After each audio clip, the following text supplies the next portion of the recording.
Hello నమస్తే, welcome to our channel. ఈరోజు మన ముందు ఉన్నారు మన special guest, cinematographer, actor, director, editor, ఇలా ఎన్నో రకాల క్రాఫ్ట్స్లో ప్రావీణ్యం పొందినటువంటి మీర్ గారు. హలో మీర్ గారు, నమస్తే సార్. గోవింద, ఎలా ఉన్నారు సార్? బాగున్నా. ఎలా ఉంది సార్ లైఫ్? బ్రహ్మాండం, భగవంతుడిదే. చెప్పండి సార్, ప్రస్థానం, సినీ ప్రస్థానం, 40 ఏళ్ళ ప్రస్థానం ఎలా మొదలైంది, ఏంటి, ఎక్కడి నుంచి మొదలైంది? సినీ ప్రస్థానం అంటే నాది మా నాన్నగారు మేజర్గా ముందు. మా నాన్నగారు SD లాల్ గారు, డైరెక్టర్ గారు. ఓకే. సో వాళ్ళ అబ్బాయిని. సో మా నాన్నగారికి 3 సంతానం మేము. నేను, మా సిస్టరు, మా తమ్ముడు. ఆయన ఫస్ట్ నుంచి కూడా ఇదే ఫీల్డ్లో మమ్మల్ని కూడా ఉంచాలని ఇదే ఫీల్డ్లో మమ్మల్ని పెట్టాడు అనమాట. సో ఆయన ముందే ఫిక్స్డ్ అనమాట, నేను ఈ ఫీల్డ్లో ఉండాలని చెప్పి ఇందులోనే పెట్టారు. కాబట్టి నన్ను ఫస్ట్ ఎడిటింగ్ శాఖలో పెట్టారు. అక్కడి నుంచి ఫోటోగ్రఫీకి వచ్చాను. ఎడిటింగ్ శాఖ నాకు అంతగా నచ్చగా అలా ఎడిటింగ్ ఫోటోగ్రఫీ చేసుకుంటూ తర్వాత డైరెక్టర్ని అయ్యాను, తర్వాత ప్రొడ్యూసర్ని అయ్యాను. ఆ తర్వాత ఈ మధ్య కాలంలో కొంచెం యాక్టర్ని అయ్యాను. SD లాల్ గారు అంటే అప్పట్లో NTR గారితో ఎన్నో సినిమాలు చేశారు, చాలా ఫేమస్ డైరెక్టర్. ఆయన కుమారుడిగా మీ ప్రస్థానం మొదలైంది. తర్వాత మీరు ఎన్ని మూవీస్ చేసి ఉంటారు సార్ ఇండస్ట్రీలో దాదాపు సినిమాటోగ్రాఫర్గా? సినిమాటోగ్రాఫర్గా అంటే నేను అసిస్టెంట్గా చేశాను. గారు కస్తూరి గారు, KS ప్రసాద్ గారు, TS వినాయకం గారి దగ్గర అసిస్టెంట్గా చేశాను. మన విశ్వనాథ్ గారి సినిమాలు శుభోదయం, సప్తపది, జన సప్తపది, జనని జన్మభూమి, ఇవి తెలుగు సినిమాలు. తమిళ్లో పయనంగల్ ముడిదల్లే, కల్తూన్ అని ఇలాంటి చాలా సినిమాలు అసిస్టెంట్గా నా జర్నీ చేశాను. ఇండిపెండెంట్గా నేను ఎవళెవరు పౌర్ణమి అని ఒక తమిళ పిక్చర్ చేశాను అక్కడ, ఇండిపెండెంట్ కెమెరామెన్గా. అది 84, 85లోనే చేశాను. ఆ తర్వాత ఇక్కడ హైదరాబాద్ షిఫ్ట్ అయిపోయాను. హైదరాబాద్ షిఫ్ట్ అయిపోయిన తర్వాత ఇక దూరదర్శన్లో సీరియల్స్ అవి చేసుకుంటున్నాను. ఆ మధ్య కాలంలో నేను మా గురువు గారు విశ్వనాథ్ గారు యాక్ట్ చేశారు, కుచ్చు కుచ్చు కోనమ్మ అని ఒక పిక్చరు. ఆ పిక్చర్కి కూడా నేను కెమెరామెన్గా చేశాను. అది కాకుండా మా గురువు గారు రాఘవేంద్రరావు గారు ఉన్నారు, ఆయన సినిమాలు మైథలాజికల్ సినిమాలు, షిరిడి సాయి కానివ్వండి, ఓం నమో వెంకటేశాయ, అలాగే ఇంటింటి అన్నమయ్య, ఇలాంటి సినిమాలకి కొంచెం ఈ మైథలాజికల్ వర్క్స్ ఉంటాయి. అవన్నీ ఆయన నా చేత 2వ యూనిట్ కింద చేయించారనమాట. దూరదర్శనిలో దాదాపు చాలా ప్రాజెక్ట్స్ చేశారు మీరు. దూరదర్శన్ స్టార్టింగ్ నుంచి చేశారు.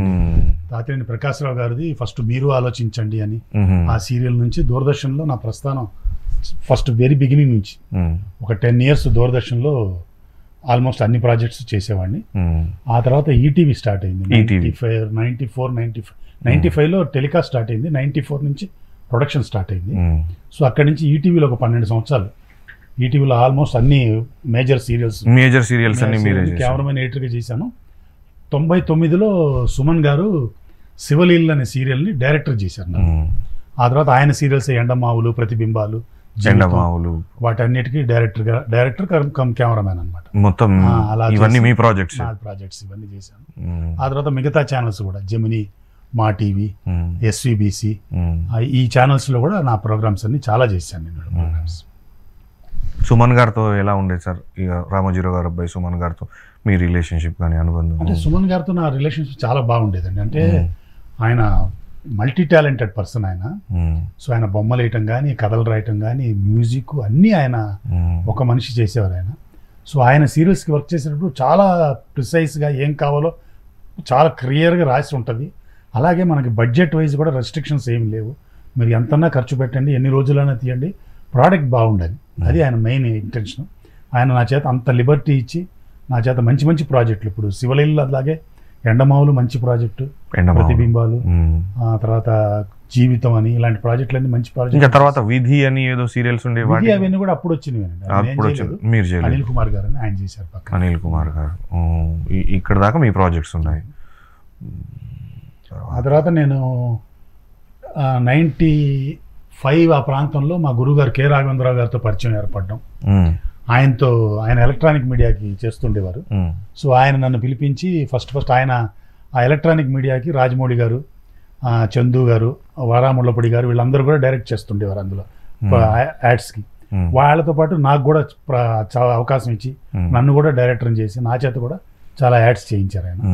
ఆ తర్వాత ఆయన సంస్థని RK టెలిషోలోనే ఆయన సీరియల్స్కి వాటికి కెమెరామెన్, డైరెక్టర్గా చాలా వాటికి చేసుకుంటూ వచ్చాను అనమాట. ఇప్పుడు ఏమన్నా నడుస్తున్నాయి సార్ ప్రాజెక్ట్ సీరియల్స్ అట్లా మీ డైరెక్షన్లో? సీరియల్స్ అంటే ఇప్పుడు ప్రస్తుతం ఏం లేదు. ఈ సీరియల్స్ ఈ మధ్య నేను మా టీవీకి వాటికి పైలట్స్ చేసేవాడిని. పెద్ద పెద్ద సీరియల్స్కి అన్నిటికీ ఆల్మోస్ట్ మా టీవీలో పెద్ద హిట్ అయిన సీరియల్స్కి పైలట్లు నేను చేశాను. పైలట్స్ అంటే ఫస్ట్ వీక్ చేసే ఎపిసోడ్స్ అనమాట, 5-6 ఎపిసోడ్స్. ఆ సీరియల్ని పట్టాలు ఎక్కించడానికి లుక్ అండ్ ఫీల్ ఎలా ఉండాలి, క్యారెక్టర్స్ ఎలా ఉండాలి అవన్నీ డిసైడ్ చేసి ఆ సీరియల్ని మంచి టెక్నికల్గా తీసి దాన్ని ఇంట్రెస్టింగ్గా చూపించాలి.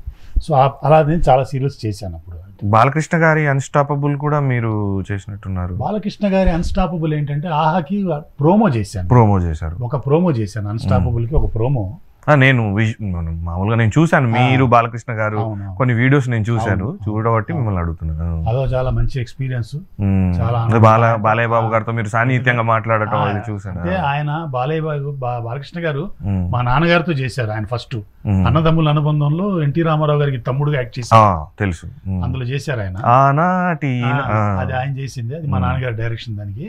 ఆ తర్వాత బాలకృష్ణ గారు మా చిన్నాన్న పిల్లలు ఉన్నారు, వాళ్ళలో భాష అనే అతనితో ఆయన బాగా క్లోజ్. వాళ్ళిద్దరు కలిసి జిమ్కి వెళ్ళటం ఇలా అంతా చేసేవారు. ఇక మా తరానికి వచ్చినప్పటికి నేను కూడా ఆయన్ని డైరెక్ట్ చేయగలగటం నిజంగా చాలా అదృష్టంగా భావించాను. ఏదున్నా నాన్నగారు చాలా మాస్టర్ పీసెస్ ఇచ్చారు సార్ ఇండస్ట్రీకి. లాల్ గారు చాలా సంతోషమైన విషయం అది.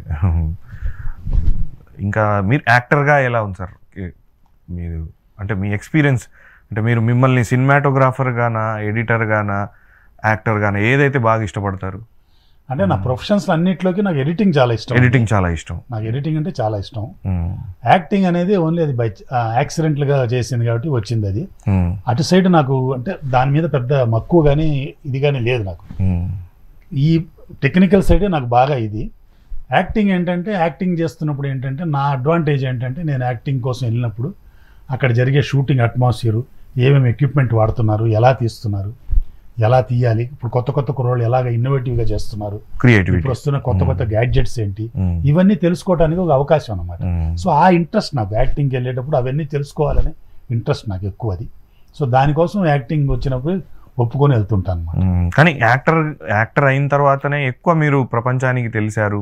అంటే ఐ మీన్ మీ ఫేస్ ఏంటనేది ఎక్కువ బయటికి వచ్చింది మార్కెట్లో యాక్టింగ్ ద్వారా అని నేను అనుకుంటున్నాను. మరి అంతే కదా, అంటే అలాగే పెద్ద పెద్ద ప్రాజెక్ట్ కానీ వకీల్ సాబ్ చేశాను కాబట్టి, వకీల్ సాబ్ అంత పెద్ద సినిమా చేశాను, హనుమాన్ చేశారు. సో ఆ పెద్ద సినిమాలు కాబట్టి కొంచెం గుర్తింపు అన్నమాట. అంటే అక్కడి నుంచి మీ గురించి రీసెర్చ్ స్టార్ట్ అయిపోయింది, మీరు అంటే ఎవరు అని అక్కడి నుంచి ఇదంతా వచ్చిందని నేను అనుకుంటున్నాను. మరి అట్లా అంటే ఈ యాక్టర్ ఎవరు అలా అనేది ఒకటి వచ్చింది గుర్తింపు. అక్కడి నుంచి ఇంకా మీరు సినిమాటోగ్రాఫర్ అనేది చాలా మందికి దాని ద్వారా మీ బ్యాక్గ్రౌండ్స్, జనరల్ ఇంత పెద్ద ఫ్యామిలీ నుంచి వచ్చారు, జనరల్ పబ్లిక్ ఆ ఒపీనియన్ ఉండొచ్చు, కానీ ఇండస్ట్రీలో ఉండే వాళ్ళందరికీ కూడా నేను టెక్నీషియన్ గా బాగా పరిచయం. అవును.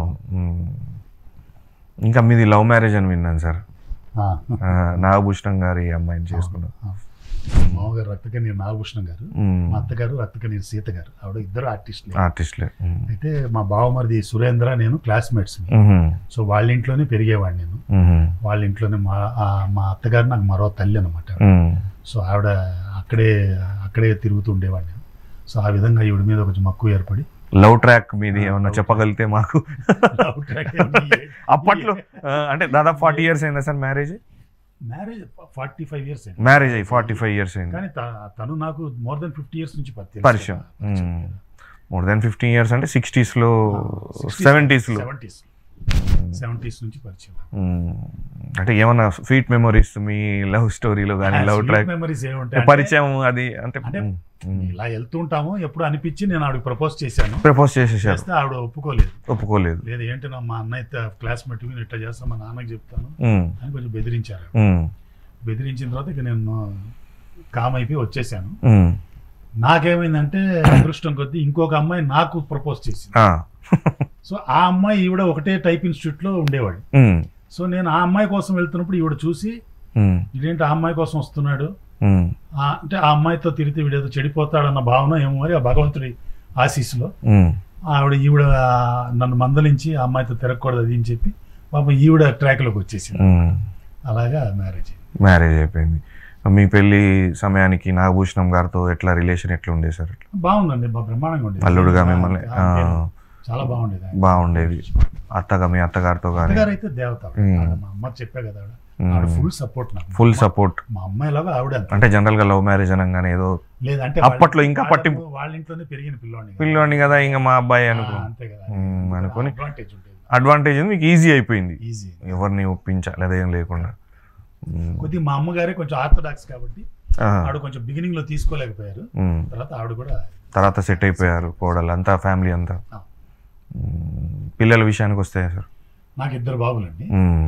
పెద్ద బాబు పేరు ఆబిద్ భూషణ్, బీటెక్ చేశాడు ఆయన. ఆయన చిన్నప్పటి నుంచి కూడా ఆర్టిస్ట్ గా అవుదామని ఆయన తపన. అంటే ఎలాగో తాతగారు అమ్మమ్మ ఇద్దరు ఆర్టిస్ట్లే కదా, అవును. సో ఆ బ్లడ్ కొంచెం ఉంది కాబట్టి ఆర్టిస్ట్ అవ్వాలని ఆయన ఆర్టిస్ట్ గా ట్రై చేస్తున్నారు. చాలా సినిమాలు చేశాడు, అవును.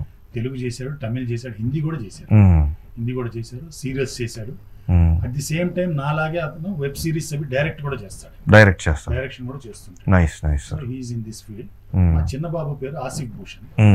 తను ఏంటంటే విజువల్ ఎఫెక్ట్స్ సైడ్, సినిమాల విజువల్ ఎఫెక్ట్స్ సైడ్ మెడ్రాస్ లో, అదే చెన్నైలో పెద్ద విజువల్ ఎఫెక్ట్స్ కంపెనీలో సీనియర్ క్రియేటివ్ ఎడిటర్. పెద్ద సినిమాలకి, మన రాజమౌళి గారి సినిమాలో కూడా తను వర్క్ చేసి ఉంటుంది అనమాట. మహేష్ బాబు సినిమా వారణాసిలో కూడా వారణాసి వాడు వర్క్ చేసిన పెట్టున్నారు. తను సీనియర్ క్రియేటివ్ ఎడిటర్. సో తను అలా ఉంటాడు. వాళ్ళిద్దరు ఏదున్నా 100% ఫ్యామిలీ కళామ తల్లి బిడ్డలే అనుకోవచ్చు కదా సార్. ఎక్కడ కూడా వేరే రంగంలో ఎవరు లేరు మీరు చెప్పిన దాన్ని బట్టి. మా నాన్నగారు ఫస్ట్ వచ్చారు. మా నాన్నగారు వచ్చిన తర్వాత మా నాన్నగారికి ఫీల్డ్ మీద ఉన్న గౌరవంతో వాళ్ళ తమ్ముడు, ఆయన తమ్ముడు అక్కడ ఆంధ్రాలో టీచర్ గా ఉండేవారు. ఆయన తీసుకొచ్చి మోడర్న్ థియేటర్స్ లో కెమెరా డిపార్ట్మెంట్ లో పెట్టి ఆయన కెమెరామెన్ చేశారు. సో మా చిన్న ఎస్ఎస్ లాల్ ఆయన పేరు, ఆయన పెద్ద కెమెరామెన్ అయ్యారు. ట్రిక్ ఫోటోగ్రఫీ ఆ రోజుల్లో ఆయనకి మంచి పేరు ఉండేది. సో మా నాన్నగారికి 3 సంతానం అని చెప్పా కదా, నేను, మా చెల్లెలు, మా తమ్ముడు. మేము 3 ఇదే ఫీల్డ్. మా సిస్టర్ ఎడిటర్, మా తమ్ముడు కెమెరామెన్, నేను కెమెరామెన్. మా చిన్నాన్నగారికి 4 మగపిల్లలు. 4 మగపిల్లలు పెద్ద కెమెరామెన్లు. కబీర్ లాల్, జానీలాల్, భాషాలాల్, అమీర్ లాల్ అని. అందులో కబీర్ లాల్ అనే అతను తాల్, పర్దేశ్ ఇలాంటి పెద్ద హిందీ సినిమాలు చేశాడు. సో వాళ్ళందరూ కూడా బాంబేలో సెటిల్ అయి ఉన్నారు వాళ్ళు. సో అలాగా మా బావమరిది కెమెరామెన్. ఇక మేము పొద్దున్న లేచిన దగ్గర నుంచి మా పిల్లలు ఇద్దరు కూడా ఇదే ఫీల్డ్. అంతే, అందరం ఇదే ఫీల్డ్. మేడం సార్, మేడం మా అందరికి సపోర్ట్ ఆవిడే కదా, బ్యాక్ బోన్ ఆవిడే. మేడం ఏమన్నా వేరే అంటే మా అందరికి సపోర్ట్ చేస్తాం, ఏం చేయాలి ఏం చేయకూడదు ఇవన్నీ చెప్పేది ఆవిడే కదా. సో ఆవిడ బ్యాక్ బోన్ ఆవిడే. అలా లాల్ గారి సంతానం అలా మొత్తం ఇదే ఫీల్డ్ లో సెటిల్ అయిపోయాం. సెటిల్ అయిపోయాం. నేను ఆల్మోస్ట్ 48 ఇయర్స్ నుంచి 77 లో వచ్చాను ఫీల్డ్ లోకి. ఇవాళ వరకు కూడా పనిచేస్తున్నానంటే నిజంగా భగవంతుడి దయ, మా నాన్నగారి ఆశీస్సులు. నేటివ్ ఎక్కడ అనుకోవచ్చు సార్? అంటే మా నాన్నగారిది కృష్ణా డిస్ట్రిక్ట్ అండి, న్యూజివీడు, ఉయ్యూరు అక్కడ. మా అమ్మగారు గుంటూరు డిస్ట్రిక్ట్. నేను పుట్టి పెరిగిందంతా మెడ్రాస్, చెన్నై. విద్యాభ్యాసం కూడా అక్కడ, అంతా అక్కడే విద్యాభ్యాసం, విద్య నేర్చుకోవటం అక్కడే అంతా. హైదరాబాద్కి 85లో వచ్చి సెటిల్ అయ్యాను నేను. 85 అదే మా సిస్టర్ కోసం రావాల్సి వచ్చింది నేను. అప్పటికి మీకు మ్యారేజ్ అయ్యి? నాకు మ్యారేజ్ అయిపోయింది. మ్యారేజ్ అయ్యి 2 బాబులు కూడా ఆల్మోస్ట్. సో ఇక్కడికి వచ్చేసాను నేను. వచ్చేసి ఇక్కడ అప్పుడే సీరియల్స్ స్టార్ట్ అవుతున్నాయి. అప్పుడు దూరదర్శన్ సీరియల్స్, కమర్షియల్ సీరియల్స్ 85, 86లో స్టార్ట్ అవుతున్నాయి. సో అందులో వచ్చేసి నేను ఇక్కడికి ఫస్ట్ వచ్చినప్పుడు SIT అని రామంతపూర్లో ఉంటుంది, state institute of education technology అని టెలి స్కూల్ అని ఉంటుంది. అందులో క్యాజువల్ కెమెరామ్యాన్గా వచ్చాను అనమాట. ఆ తర్వాత బోర్డ్ ఆఫ్ ఇంటర్మీడియట్ ఎడ్యుకేషన్లో కెమెరామెన్ ఎడిటర్గా జాబ్ చేశాను కొద్ది రోజులు. ఆ తర్వాత ఇక సీరియల్స్కి షిఫ్ట్ అయిపోయిన తర్వాత ఇంకా ఏంటి ఇప్పుడు మొత్తం ఇటే. ఇప్పుడు లాల్ గారి కుమారుడుగా మీరు ఎంటర్ అయ్యారు సార్, ఇండస్ట్రీలో మీ ప్రస్థానం మొదలైంది.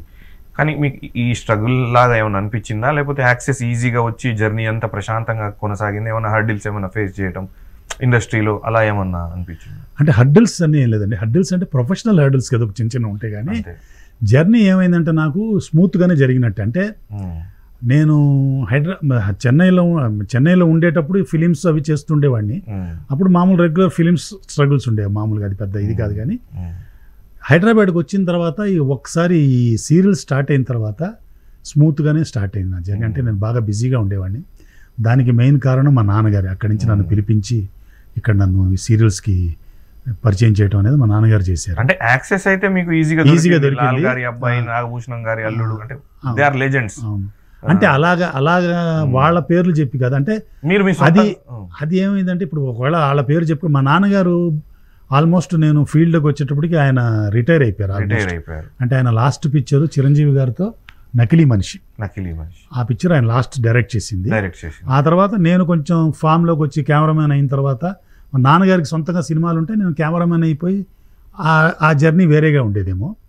నేను అలా కాకుండా ఇక్కడికి వచ్చి టీవీలో స్టార్ట్ చేసి టీవీలో కొంచెం స్థానం సంపాదించుకొని అలా అలా మెల్లగా నేను నా ఇది బిల్డప్ చేసుకొని నేను సెటిల్ అయ్యాను. మీకు ఇష్టమైన సినిమా సార్ నాన్నగారి సినిమాలు? మీకు బాగా ఆయన డైరెక్షన్ చాలా అంటే నాకు అన్ని సినిమాలు ఆయన నచ్చుతాయండి బేసిక్గా. ఎందుకంటే నేను ఆల్మోస్ట్ నాకు ఊహ తెలిసినప్పటి నుంచి కూడా ఆయన సినిమాలు అన్నిటికీ నేను షూటింగ్కి వెళ్ళటం, రషెస్ చూడటం, అన్నిట్లోనూ నా పార్టిసిపేషన్ ఉండేది. స్కూల్ అవ్వగానే కారు పంపించి నన్ను తీసుకెళ్ళిపోయేవారు. ఎడిటింగ్ రూమ్కి వెళ్ళటం, ల్యాబులకి వెళ్ళటం, ఆ రోజుల్లో ఉండే బ్లాక్ అండ్ వైట్ ల్యాబులు, ఈ ఎడిటింగ్ రూములు, ఇవన్నీ నేను బాగా తిరిగేవాడిని. కానీ ఆయన చేసిన వాటిలో మీరు అడిగినట్టు బాగా అంటే టెక్నికల్గా బాగా నచ్చిన సినిమా, ఆయన కష్టపడి చేసిన సినిమా అంటే హంతకులు వస్తున్నారు జాగ్రత్త అని 66 ఆ ప్రాంతంలో ఎప్పుడో చేశారండి ఆయన. ఆ సినిమా చాలా టెక్నికల్గా ఆయన బాగా చేశారు, కష్టపడి చేశారు. ఇద్దరు, ఆయన తమ్ముడు ఎస్ఎస్ లాల్ గారు దాన్ని కెమెరా. ఆ సినిమా బాగా టెక్నికల్గా బాగా హిట్ అయిన సినిమాలంటే ఇక నిండు మనసులు, నిప్పు లాంటి మనిషి, నేరం నాది కాదు ఆకలిది, అన్నదమ్ముల అనుబంధం, లాయర్ విశ్వనాథ్, నా పేరే భగవాన్, ముగ్గురే, నిండు మనిషి, అందడు ఆగడు, ఈ సినిమాలన్నీ కొంచెం ప్రజాదరణ పొందిన సినిమాలు. నాన్నగారి సినిమాల్లో ఏదన్నా సినిమా మీరు రీమేక్ మీ డైరెక్షన్లో చేయాలని ఎప్పుడు అనిపించలేదా సార్? అంటే ఇప్పుడు రీమేక్ ట్రెండ్ అయిపోయింది, తీసిన సినిమాలు మళ్ళీ తీస్తున్నారు, అలా ఏమన్నా థాట్ ఎప్పుడన్నా వచ్చిందా? అంత బ్యాడ్ ఆలోచన అయితే నాకు రాలేదు. బ్యాడ్ ఆలోచన మళ్ళీ మీ డైరెక్షన్లో మళ్ళీ ఒకసారి రిపీట్ అది ఇప్పుడు అయితే అసాధ్యం అండి. ఇప్పుడున్న పరిస్థితుల్లో అయితే అలా చేయటం అనేది అసాధ్యం అసలు ఇప్పుడున్న పరిస్థితులు. ఇంకా సార్ పవన్ కళ్యాణ్ గారితో వర్కింగ్ ఎక్స్పీరియన్స్ ఎలా అనిపించింది వకీల్ సాబ్లో? అంటే అది ఆ ఎక్స్పీరియన్స్ ఏముంటుందండి, వాళ్ళందరూ ప్రొఫెషనల్స్, వాళ్ళు వెరీ వెరీ ప్రొఫెషనల్. ఇప్పుడు ఆ సినిమా వకీల్ సాబ్ సినిమా నేను ఒక 14 రోజుల్లో చేశాను. కోర్ట్ సెట్లో 6 కెమెరాలు, ఒక్కొక్కటి పెద్ద పెద్ద షాట్స్. సో 6కి అందరూ నేర్చుకొని చెప్పాలి. ఆ ఎదురుగేమో పెద్ద పెద్ద ఆర్టిస్టులు, పవన్ కళ్యాణ్ గారు, ప్రకాష్ రాజ్ గారు, ఆ అమ్మాయి నివేదిత థామస్ అని, వీళ్ళని అందరూ, అంజలి గారు, అనన్య నాగల్, అందరూ పెద్ద పెద్ద ఆర్టిస్టులు అందరూ కూడా నేర్చుకొని ఒక్కొక్క సీను పెద్ద పెద్ద షాట్స్ ఉండేవి. 6 కెమెరాలు పెట్టి తీయాలి కదా, ఎందుకంటే తక్కువ టైంలో ఎక్కువ అవుట్పుట్ కోసం 6 కెమెరాలు పెట్టి చేశారు. ఆయన డేట్స్ తక్కువ ఉన్నాయి కాబట్టి. సో వచ్చిన దగ్గర నుంచి వాళ్ళు ఓన్లీ వర్క్ రిలేటెడే, అంతా వర్క్ రిలేటెడే ఉండేది, చాలా ప్రొఫెషనల్గా ఉండేది వర్క్ ఇదంతా కూడా. సో ఆయన he's a very down to earth person, చాలా మంచివాడు ఆయన, చాలా నా దగ్గర బాగా మాట్లాడేవారు ఆయన, చాలా ఇదిగా ఉండేవారు, దగ్గరగా ఉండేవారు ఆయన. ఐ ఎంజాయ్డ్ దట్ షూట్ అనమాట. ప్రకాష్ రాజ్ గారు అందరు professionals, they are pure professionals. ఏదన్నా పర్సనల్ ఉంటే కూడా అది అవుట్ సైడ్ ఇదే కానీ సెట్లో అవన్నీ వాళ్ళిద్దరు రాజకీయ పరంగా బయట కొంచెం వాళ్ళకు తేడాలు ఉన్నాయి, అక్కడికి వచ్చేసరికి వర్క్ సైడ్ అవి ఏమి కనిపించండి అసలు ఏమి కమ్యూనికేషన్ ఏమి రిఫ్లెక్ట్ కావు, ఓన్లీ వర్క్. బికాస్ మాట్లాడుకుంటారు కదా ప్రొఫెషన్. ఇప్పుడు ఇంటరాక్షన్ ఉంటుంది కదా, ఇప్పుడు డైలాగ్ ఉన్నప్పుడు మన ఇద్దరు మాట్లాడుకోవాలి కదా, మన ఇద్దరు ఆర్టిస్టులు అయితే నేను ఇది చెప్తాను అలా చెప్తాను, మీరు అది చేస్తుంటే నేను ఇలా చేస్తాను, ఇవన్నీ ఉంటాయి కదా ఇంటరాక్షన్. రాజకీయంగా ఏమున్నా కూడా ఏం మాట్లాడేవారు కదా. మూవీ దగ్గరకు వచ్చేసరికి అసలు మూవీ అంటే ప్రొఫెషనలిజం, అది వేరు ఇది వేరు. మళ్ళీ కూడా చేశారు వాళ్ళు ప్రాజెక్ట్, తర్వాత కూడా చేశారు కదా, అది that is different. OG sir, అయితే ఫిలిం ఫార్మాట్ నుంచి డిజిటల్ ఫార్మాట్ కి చేంజ్ అయింది ఇప్పుడు ట్రెండ్ అంతా. మీకు ఫిలిం ఫార్మాట్లో వర్క్ చేశారు, డిజిటల్ ఫార్మాట్లో వర్క్ చేశారు, మీకు ఎలా తేడాల వల్ల మీరు గమనించింది ఏంటి, ఎలా అనిపించింది ఎక్స్పీరియన్స్? అంటే ఫిలిం ఫార్మాట్కి డిజిటల్ ఫార్మాట్కి అంటే తేడా అంటే, ఫిలిం ఫార్మాట్కి దీనికి ముఖ్యమైన తేడా ఏంటంటే మేకింగ్ ఈజీ అండి, ఈజీ చేయడానికి మేకింగ్. షార్పర్ ఇమేజెస్, షూటింగ్ సమయం కొంచెం తగ్గుద్ది డిజిటల్ వల్ల. షార్పర్ ఇమేజెస్ ఉండటం వల్ల మీకు సీజీకి కానివ్వండి, డిఐకి కానివ్వండి, దానికి ఇది చాలా ఉపయోగపడుతుంది ఇది. అలాగే ఇంకోటి ఏంటంటే మార్కెటింగ్. ఇప్పుడు ఆ రోజుల్లో ఫిలిం ఉందనుకోండి, ప్రింట్లు వేసేవారు, ఒక 20 ప్రింట్లో 30 ప్రింట్లో వేసి అన్ని ఊర్లకు పంపించేవారు. ఇప్పుడు ఒక విజయవాడ ఉంటే విజయవాడలో ఒక 2 ప్రింట్లు ఏదో వేసి ఒక 4 థియేటర్స్లో నడిపించేవారు. సో ఈ ప్రింట్ ఏంటి, ఇప్పుడు ఒక థియేటర్లో అప్సరా థియేటర్లో 9ంటికి స్టార్ట్ చేస్తే మేనకా థియేటర్లో 9:30కి స్టార్ట్ చేసేవారు. ఇక్కడ ఫస్ట్ రీల్ అవ్వగానే ఒక అతను తీసుకెళ్ళి ఆ రీల్ అక్కడ ఇవ్వాలి, రెండో రీల్ అవ్వగానే అక్కడ ఇవ్వాలి, అలాగా సర్క్యులేషన్లో జరిగేది ఒక 30 ప్రింట్లు వేసుకొని. ఇప్పుడు డిజిటల్ వచ్చిన తర్వాత మీకు చాలా ఈజీ కదా, ఒక చోట మొత్తం డిజిటల్ది ఒక చోట మీరు అప్లోడ్ చేస్తే ఎన్ని వందల థియేటర్లో అయినా మీరు దాన్ని డౌన్లోడ్ చేసుకోవచ్చు. అంటే ఆ కీస్ ఏదో ఉంటాయి అనుకోండి, పాస్వర్డ్స్, దాంతో డౌన్లోడ్ చేసిన అట్ ఏ టైం మీరు ఎన్ని చోట్లైనా ప్రొజెక్ట్ చేసుకోవచ్చు. సో ఆ సౌలభ్యం ఉంది ఇందులో. సో ఆ విధంగా ఆ మేకింగ్లో డిఫరెన్స్ అనమాట. ఇది ఈజీగా చేయడానికి, more sharper images, digital marketing side కూడా ఇది చాలా హెల్ప్ఫుల్ అవుతుంది. ఇందులో ఉండే ఒక డిసడ్వాంటేజ్ ఏంటంటే పైరసీ. ఇప్పుడు అందులో పైరసీ చేసేదానికి చాలా స్కోప్ తక్కువ ఆ రోజుల్లో ఏంటంటే థియేటర్లో ఆ ఆపరేటర్ని పట్టుకొని దొంగతనంగా సెకండ్ షో అయిన తర్వాత ఒక VHS కెమెరా పెట్టుకొని క్యాబిన్ నుంచి పెట్టుకొని షూట్ చేసి వాడికి ఏదో డబ్బులు ఇచ్చి అట్టా VHS క్యాసెట్స్ వచ్చేవి అప్పుడు దొంగతనంగా. ఇప్పుడు ఇది వచ్చిన తర్వాత డిజిటల్ అయిన తర్వాత హ్యాక్ చేసేస్తున్నారు. చాలా పద్ధతులు ఎక్కువైపోయి పైరసీకి ఇది చాలా అడ్వాంటేజ్ అనమాట. అంటే అదొకటి చిన్న డిసడ్వాంటేజ్. ఇప్పుడు బర్నింగ్ టాపిక్ ఒకటి నడుస్తుంది సార్, ఐబొమ్మ రవి అని ఇండస్ట్రీకి పెద్ద గండం లాగా ఉండేవాడు దొరికాడు. దానిపైన మీ అభిప్రాయం ఏంటి సార్? అంటే అతని గురించి నాకు పెద్దగా ఎక్కువ తెలియదు, కానీ అంటే నా అభిప్రాయం అడిగారు కాబట్టి నేను చెప్పేది ఏంటంటే, ఏదైనా కూడా అతను చేసింది మంచో చెడో పక్కన పెడితే, ఏదైనా కూడా ఒకరి టాలెంట్ని తర్వాత ఇంకొకటి శ్రమని డబ్బుని మనం దోచి ఇంకొకరికి ఫ్రీగా పంచినా, నువ్వు సంఘ సేవ అనుకుని పంచినా, ఏం చేసినా అది నేరమే. కానీ జనాలు ఆయన్ని పెద్ద హీరోగా చేసి అది నేరం ఇల్లీగల్. అది లీగల్గా కాదు, ఇల్లీగల్. అది చాలా, అది అన్యాయమే. అది పబ్లిక్ లో అయితే ఆయనకి బాగా సపోర్ట్ దొరుకుతుంది. అది సపోర్ట్ ఎందుకు దొరుకుతుంది అన్నదానికి మనం కొంచెం వెనక్కి దానికి పూర్వోత్తరాలు కొంచెం ఆలోచిస్తే తెలుస్తుంది ఎందుకు జనం థియేటర్కి రావట్లేదు, ఎందుకు ఇలాంటివి ఈజీగా కావాలనుకుంటున్నారు. First point. ఇప్పుడు జనరల్గా ఏం చెప్తున్నారు అందరూ, ఏదో పాప్కార్న్ రేట్లు పెరిగిపోయినాయి అందుకని థియేటర్కి రావట్లేదు అలాగంటారు. అదంతా కుంటి సాకులు యాక్చువల్గా. ఇప్పుడు థియేటర్కి మీరు వెళ్ళాలనుకున్నప్పుడు మీ వాటర్ బాటిల్ మీరు తీసుకెళ్ళొచ్చు, మీకు అంతగా తినాలనుకుంటే ఒక 10 రూపాయల బిస్కెట్ ప్యాకెట్ మీరు జేబులో పెట్టుకుని వెళ్ళొచ్చు, భోజనం చేసి కూడా వెళ్ళొచ్చు, భోజనం తీసుకొని కూడా వెళ్ళొచ్చు. మనం అది ఎవరు ఆపట్లేదు కదా. అదే మ్యాట్నీ షోకి వెళ్ళాలనుకుంటే ఇంట్లో లంచ్ చేస్తాం. అక్కడ ఇంటర్వెల్లో తినాలంటే కూడా ఒక బిస్కెట్ ప్యాకెట్ తీసుకెళ్ళి అక్కడ తినొచ్చు మీరు, అది ఎవరు అడ్డు పెట్టట్లేదు. సో అలాంటప్పుడు మీరు ఆ పాప్కార్న్ రేటుకి వాటికి దీనికి సంబంధం లేదు. ఇప్పుడు పాప్కార్న్ రేటు వాడు అంత అమ్ముతున్నాడంటే ఆ ప్రెమిసెస్లో వాడు అలా పెట్టుకోవడానికి వాడు చేస్తున్న రెంటు అది వాడికి అంత పడుతుంది. అది అందుకని వాడి బాధ వాడికి. సో మీరు సినిమాకి వెళ్తున్నప్పుడు మీరు ఆ పాప్కార్న్ ఆ ప్రైస్ వల్ల నేను సినిమాకి రావట్లేదు అనేది నేను కుంటి సాగ్గా నేను అనుకుంటున్నాను. సో మీరు వెళ్ళాలనుకుంటే మీరు బాటిల్ మీరు తీసుకెళ్ళొచ్చు, ఏదైనా బిస్కెట్ తీసుకెళ్ళి తినొచ్చు, అంతా చేయొచ్చు. కానీ యాక్చువల్గా ఎందుకు రావట్లేదు అనుకుంటే, ఇప్పుడు టికెట్ ప్రైసెస్ తీసుకోండి. టికెట్ ప్రైసెస్ మీరు ఫస్ట్ 3 డేకి ఎనార్మస్గా పెంచేస్తున్నారు.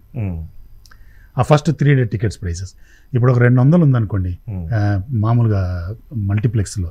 ఇప్పుడు యాక్చువల్గా ఏంటంటే ఈ టికెట్ ప్రైసింగ్ కూడా అందరూ ఎవరో చెప్తారు, ఒక 3 అవర్స్ ఎంటర్టైన్మెంట్కి ఒక ఏసీలో కూర్చోబెట్టి ఒక సినిమా వేసి ఎంటర్టైన్మెంట్ చేయడానికి చీపెస్ట్ ప్రైస్ అది. యాక్చువల్గా 200 అనేది కూడా చీపెస్ట్ ప్రైస్. అంటే మీరు మరీ సింగిల్ థియేటర్స్కి పోల్చుకోకూడదు, 50, 100 అలా ఉంటాయి కాబట్టి దాంతో పోల్చుకోకుండా ఇక్కడ కూడా ఒకవేళ స్క్రీన్స్ ఇప్పుడు ఫస్ట్ 10 rows ఒక 100 రూపాయలు పెట్టి 10 rows పక్కకు ఉండే 200 పెట్టినా బాగుంటుంది ఇక్కడ. సో అది సెకండరీ యాక్స్. ఇది ఇక్కడ ఫస్ట్ పాయింట్ ఏంటంటే మీరు టికెట్ ప్రైసింగు 500, 600, 1000 రూపాయలు అట్లా పెంచుతున్నారు. ఎందుకు పెంచుతున్నాను అంటున్నారు? మీ కాస్ట్ ఆఫ్ ప్రొడక్షన్ పెరిగిపోయింది అంటున్నారు. కాస్ట్ ఆఫ్ ప్రొడక్షన్ ఎక్కడ పెరుగుతుంది?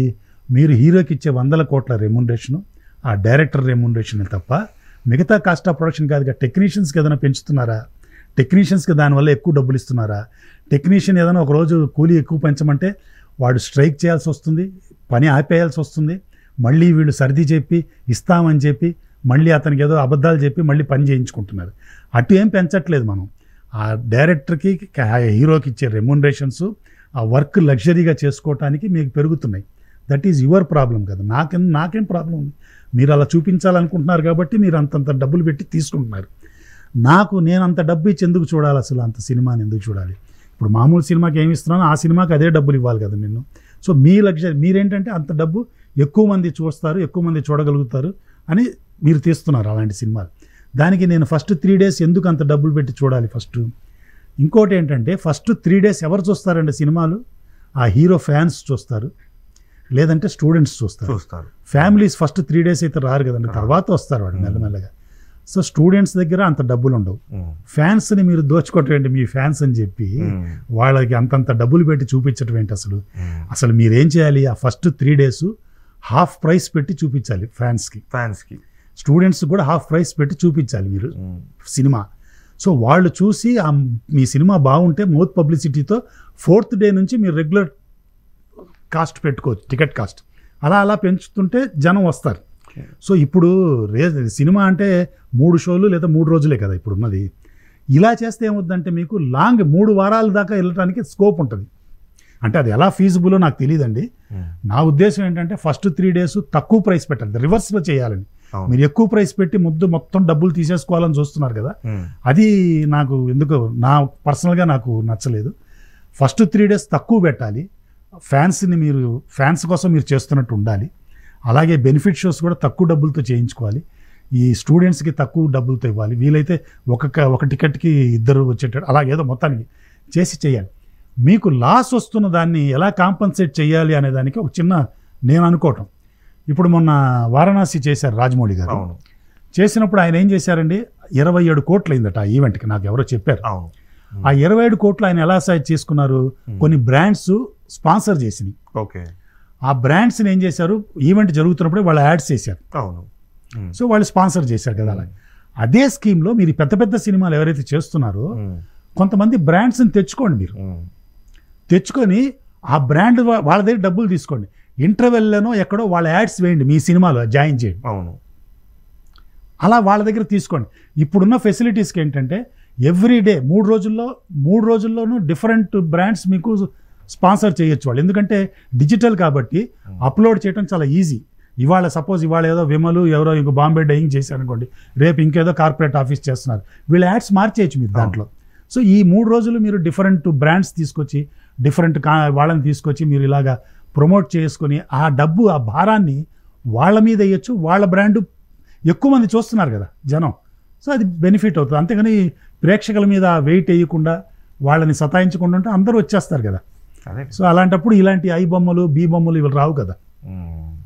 అదేనండి, ఈ హీరోలు కూడా డైరెక్టర్లు కూడా ఫ్యాన్స్ బాధను కూడా అర్థం చేసుకొని వాళ్ళని కూడా కాపాడి ఆర్థిక భారం వాళ్ళ మీద వేయకుండా మీరు ఇచ్చిన ఇన్పుట్ అంటే ఫ్యాన్స్ ని మీరు వాళ్ళ కోసం మీరు చేయాలి కానీ 2000 వాళ్ళ దగ్గరే మీరు బెనిఫిట్ షోలని 3000 2000 పెట్టి వాళ్ళ దగ్గర కొన్ని పెద్ద సినిమాలు ఈ మధ్య 3000 కూడా 4000 పెట్టుకొని తీసుకోవటం అంటే వాడు మాక్సిమం యూతే చూస్తారు సార్ ఆ సినిమా. ఫస్ట్ 3 days వాళ్ళే కదండి ఉండేది, ఫ్యాన్స్ యూతే ఉంటారు.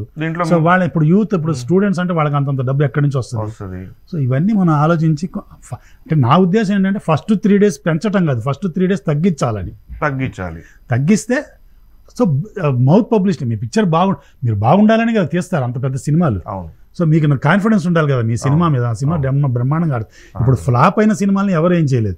మీకు 5 కోట్లు ఫ్లాప్ వచ్చింది, 10 కోట్లు ఫ్లాప్ వచ్చింది, దాని పెద్ద డిఫరెన్స్ ఏముంటుంది సార్? అయితే ఒక సినీ రంగ ప్రముఖులుగా మీరు దీని మీద మీ అభిప్రాయం చెప్పారు. ఇట్లాంటి వాళ్ళని ఒకరి కష్టాన్ని దోచుకొని ఇంకొకటి మనం పైరేటెడ్గా చేసి రిలీజ్ చేసి, కానీ అతని మీద బయట స్పందన అయితే అతను ఒక హీరోలాగా అంటే పేద మధ్యతరగతి వాళ్ళకి సినిమాని ఫ్రీగా చూసే అవకాశం ఇస్తున్నాడు అని చెప్పేసి 80% ప్రజానికం అతనికి సపోర్ట్గా ఉంది.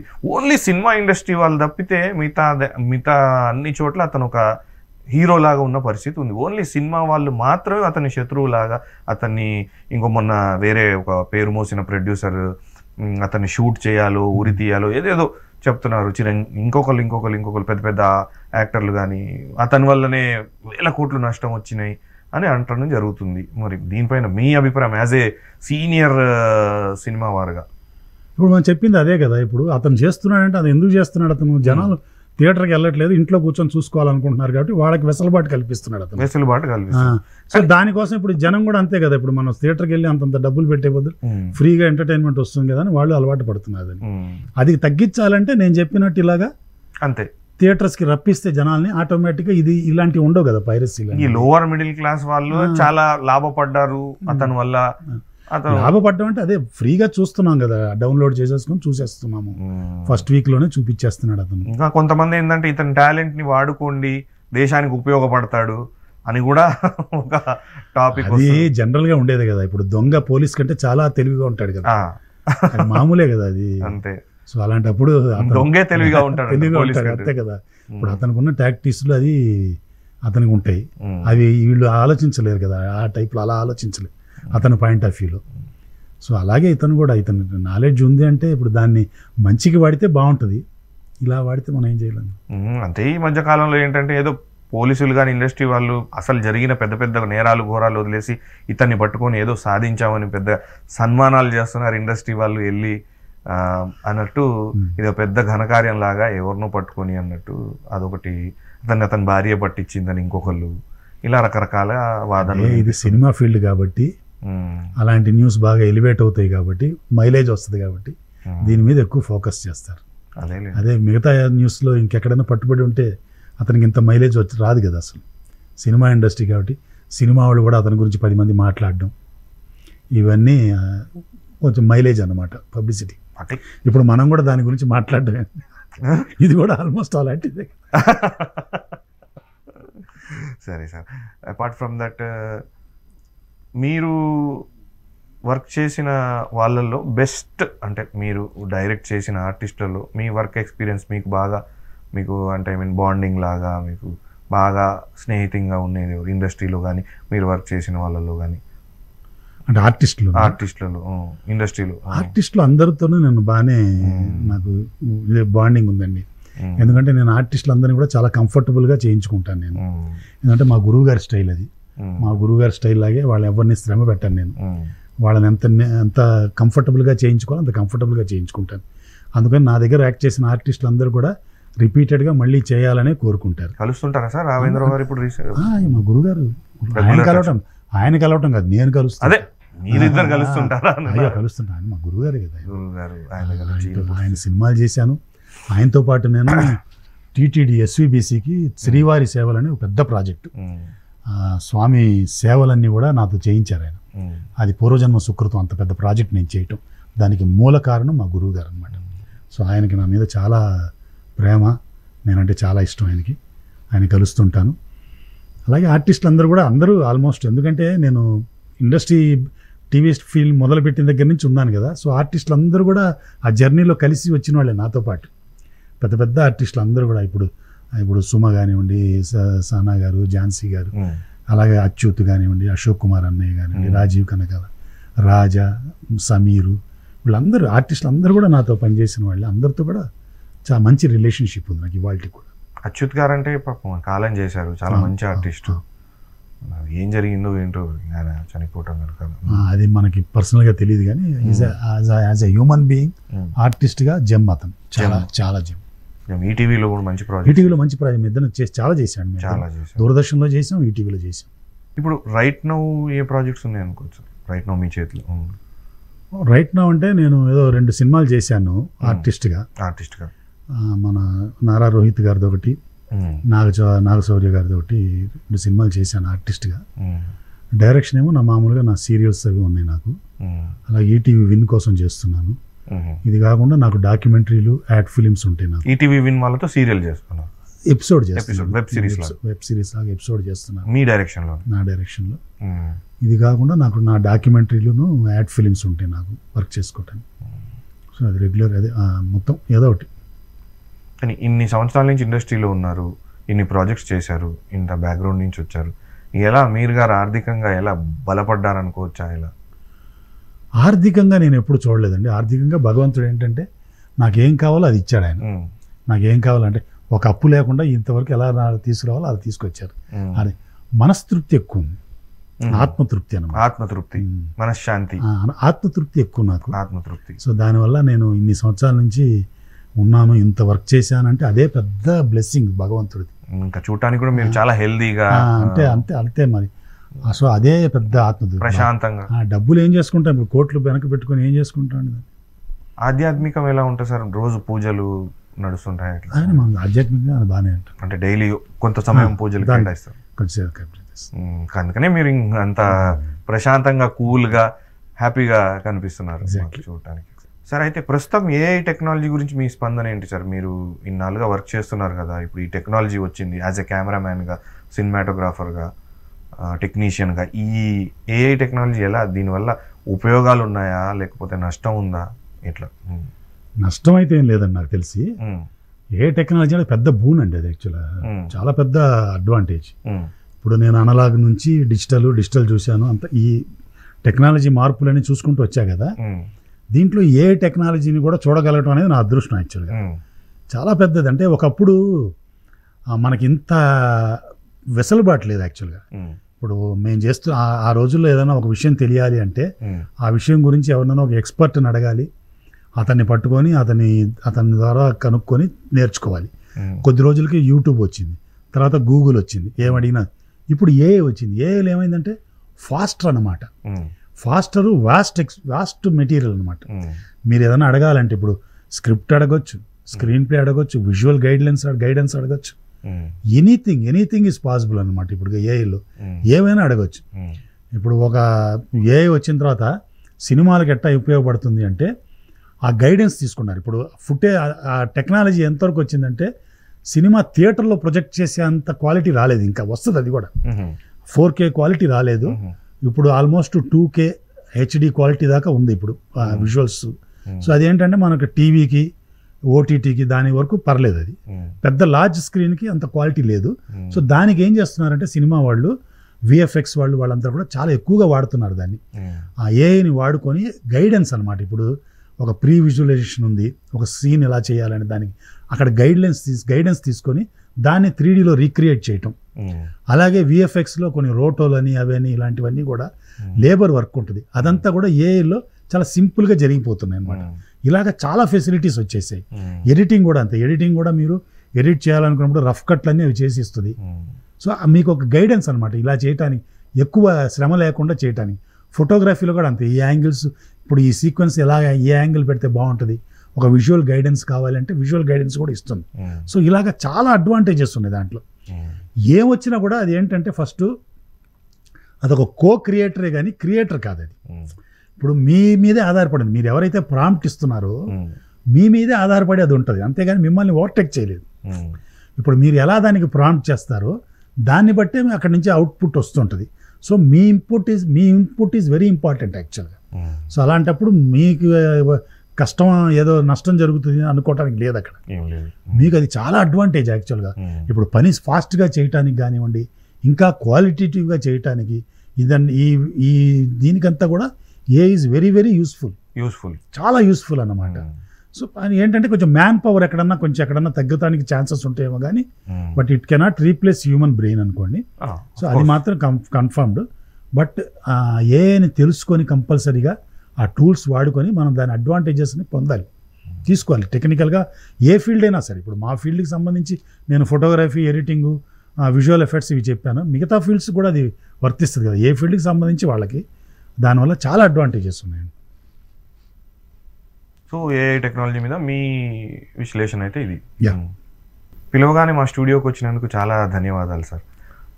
మళ్ళీ మీతో ఇంటర్వ్యూస్ చేయాలని నా కోరిక. చాలా థ్యాంక్ యూ అండి. చాలా థ్యాంక్స్ అండి. మీకు ఈహా టీవీ వాళ్ళకి కూడా నన్ను పిలిపించి ఇంటర్వ్యూ చేసినందుకు చాలా థ్యాంక్స్. శుభమస్తు, స్వస్తి. చూశారు కదా సీనియర్ సినిమాటోగ్రాఫర్ మీర్ గారితో మన స్పెషల్ ఇంటర్వ్యూ. త్వరలో మరో ఇంటర్వ్యూతో మళ్ళీ కలుద్దాం. చూస్తూనే ఉండండి ఈహా టీవీ.